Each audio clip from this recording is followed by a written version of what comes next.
तो हेलो दोस्तों, आज हम बात करेंगे एक ऐसे विद्रोह के बारे में जिसमें असम की कुछ जनजातियों ने यह दिखा दिया कि हम अपने शासक के खिलाफ भी हथियार उठा सकते हैं। ऐसे युद्ध के बारे में हम बात करेंगे जिसमें डंडों का उपयोग करके युद्ध लड़ा गया था, जिसे डंडों के युद्ध के नाम से जाना जाता था। यह विद्रोह 1769 से लेकर 1805 ईस्वी तक चला और इसे हम मोआमारिया विद्रोह के नाम से जानते हैं। दोस्तों, ये मोआमारिया विद्रोह एक सैन्य विद्रोह भी कहा जा सकता है और एक नागरिक विद्रोह भी कहा जा सकता है। इसमें कुछ सैनिक भी शामिल थे, इसमें कुछ लोग भी शामिल थे, इसमें कृषक भी शामिल थे, इसमें हिंदू भी शामिल थे, इसमें मुस्लिम भी शामिल थे।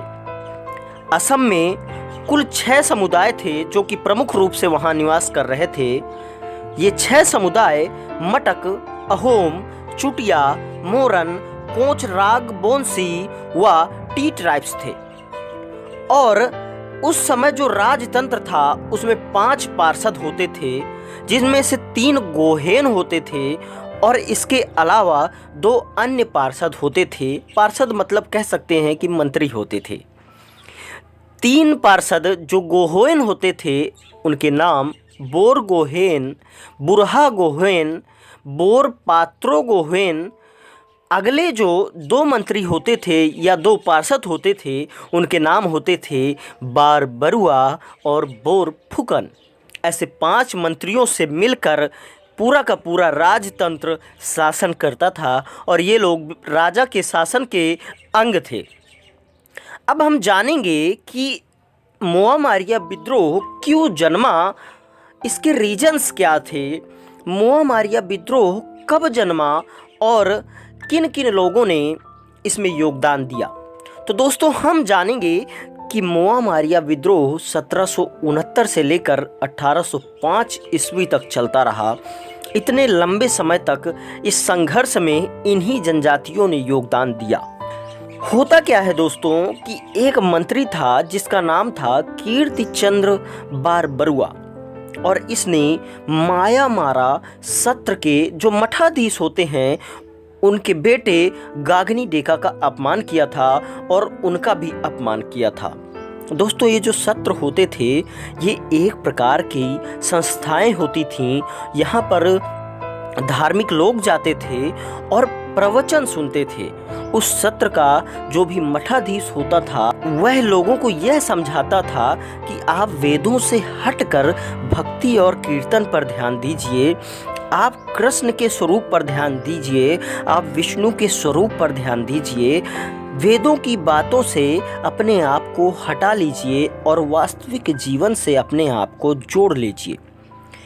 ऐसे सत्रों का प्रारंभ एक धर्म के अंतर्गत होता है जिसे हम एक सारण धर्म या फिर महापुरुषीय धर्म के नाम से जानते हैं और जिसको शंकर देव नाम के एक गुरु ने 15वीं से 16वीं शताब्दी में उत्पन्न किया था। इस धर्म को वहाँ पर बहुत सारे लोग मानते थे और बहुत सारे लोग इसी के अंतर्गत पालन करते थे।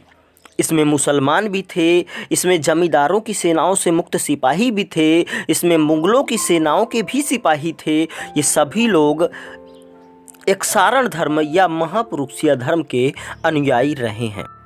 जब इस प्रकार से मायामारा सत्र के मठाधीश का अपमान किया जाता है तो जो मोर जनजाति थी या मोरन कह सकते हैं या मोरो भी कहा जाता है, मोर जनजाति के लोगों ने विरोध करना स्टार्ट कर दिया अपने शासन का, अपने शासन के लोगों का। उसी समय राग नियोग नाहरखोरा सैकिया और उनकी 2 पत्नियों राधा और रुक्मणी के नेतृत्व में मटक जनजाति के लोगों ने 3 निर्वासित अहोम राजकुमारों का साथ लिया।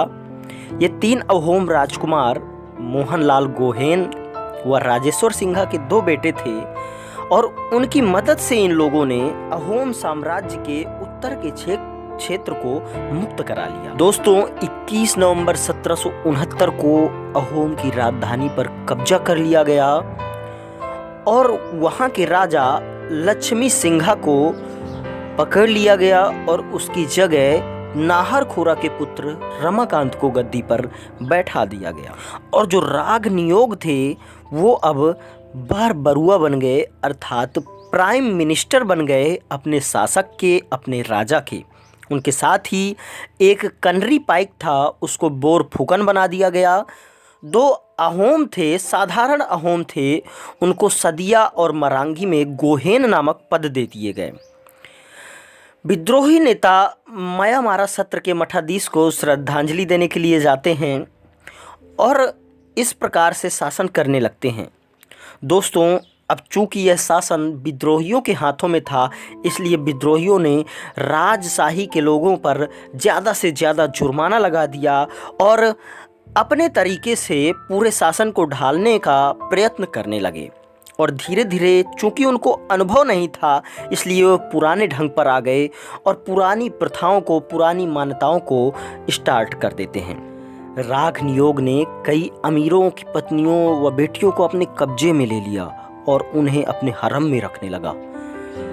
जब इस प्रकार से ऐसी एक्टिविटी देखी गई तो गोविंदा गोबुरहा नाम के एक व्यक्ति थे और उनके साथ कई असंतुष्ट लोग, सभी ने मिलकर राजधानी को छोड़ दिया और सगुनमुरी में जाकर रहने लगे। दोस्तों, यह विद्रोह यहाँ समाप्त नहीं होता, अभी तो संकट आने बाकी थे।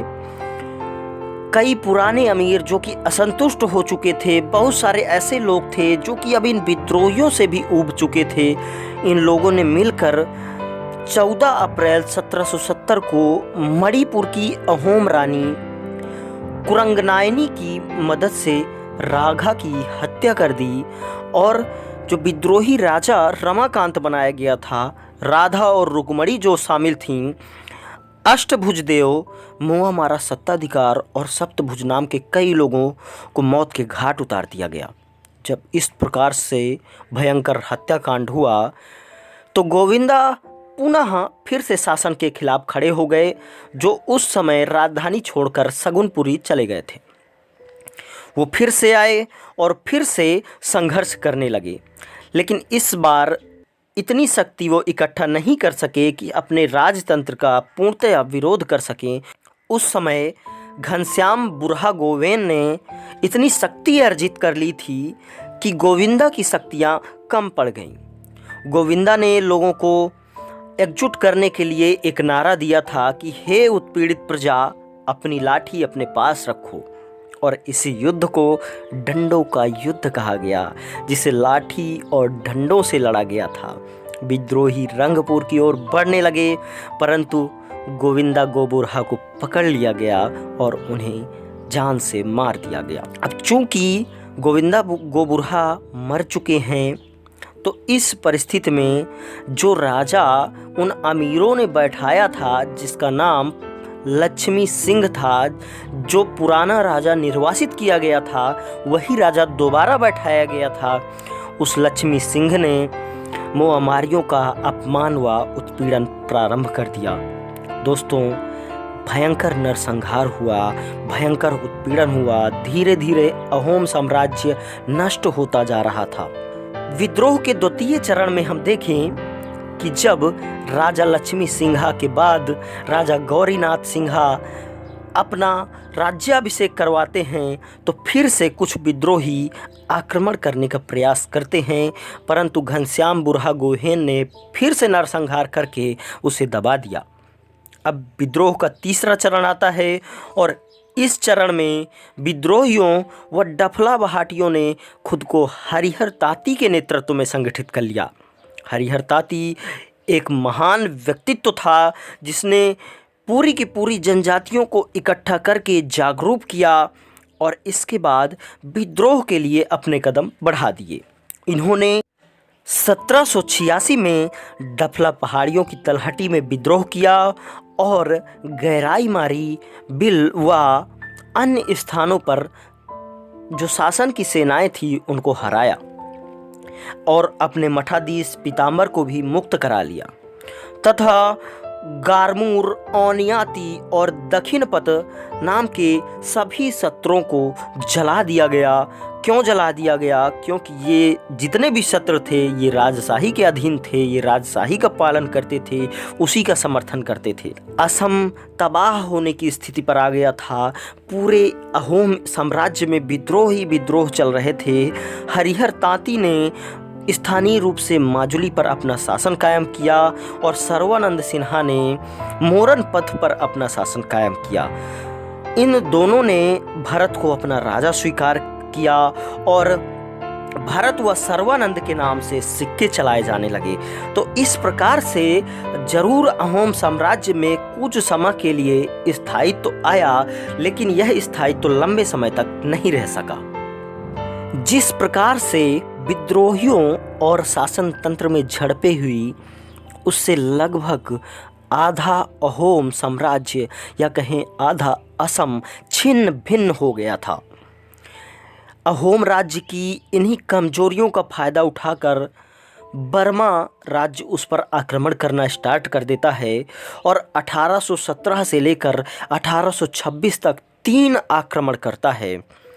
1821 से 25 तक असम या अहोम राज्य बर्मा के अधीन आ जाता है और इसी दौरान ब्रिटिश 5 मार्च 1824 से लेकर 24 फरवरी 1826 के बीच चलने वाले प्रथम आंग्ल बर्मा युद्ध में जीत हासिल कर लेते हैं और उस जीत के फलस्वरूप असम ब्रिटिशों के अधीन चला जाता है और इस प्रकार से ब्रिटिशों ने इसे अपना उपनिवेश बना लिया था।